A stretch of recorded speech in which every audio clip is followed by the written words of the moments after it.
पुढे एक महत्त्वाची अशी अपडेट, रत्नागिरीमध्ये ठाकरेंच्या शिवसेनेला मोठा धक्का बसलाय। सुभाष बने, गणपत कदम यांचा शिंदेंच्या शिवसेनेमध्ये प्रवेश निश्चित झालाय। दोघांनीही आता उपमुख्यमंत्री एकनाथ शिंदे यांची भेट घेतली आहे। 15 फेब्रुवारी रोजी शिंदेंच्या दौऱ्यावेळी दोघांचाही हा प्रवेश होईल अशी माहिती सध्या समोर येते। रत्नागिरीमध्ये ठाकरेंच्या शिवसेनेला हा धक्का म्हणावा लागेल। दिल्लीची पत्रकार परिषद देखील आम्ही सगळ्यांनी बघितली, वज्रमूठ आहे म्हणून सांगितली, पण ते आपण सगळ्यांनी बघू आता ते किती दिवस टिकते।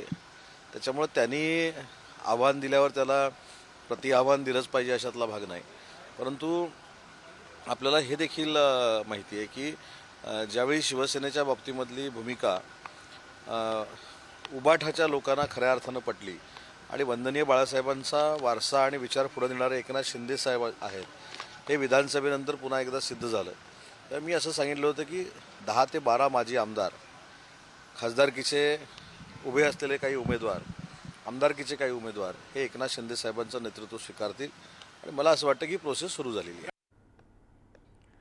या संदर्भात अधिकची माहिती जाणून घेऊयात। आमचे प्रतिनिधी राजन चव्हाण सध्या आपल्यासोबत आहेत। राजन, रत्नागिरीमध्ये ठाकरेंच्या शिवसेनेला हा मोठा धक्का म्हणावा लागेल। 15 फेब्रुवारीला खरं तर दौऱ्यावेळी एकनाथ शिंदेंचा हा पक्षप्रवेश होईल। कसं नेमकं नियोजन असेल त्यावेळी? नक्की गौरी, पाहिलं तर आता रत्नागिरी जिल्ह्यामध्ये ठाकरे गटाला हा मोठा धक्का बसणार आहे। माजी आमदार सुभाष बने आणि गणपत कदम हे दोघेही आता एकनाथ शिंदे यांच्या उपस्थितीमध्ये शिवसेनेमध्ये प्रवेश करणार आहेत। 15 फेब्रुवारीला एकनाथ शिंदे यांचा हा रत्नागिरी दौरा आहे आणि या दौऱ्यामध्ये त्यांच्याबरोबरच त्यांचे सुभाष बने यांचे सुपुत्र जे जिल्हा परिषदचे माजी अध्यक्ष होते रोहन बने, ते सुद्धा धनुष्यबाण हातात घेणार आहेत।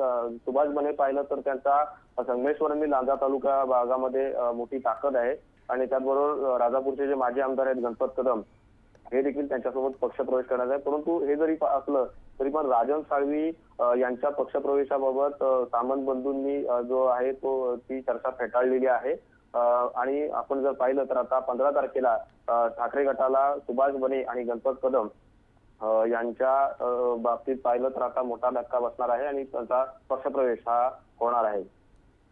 नक्कीच राजन, धन्यवाद दिलेल्या या सविस्तर माहितीसाठी।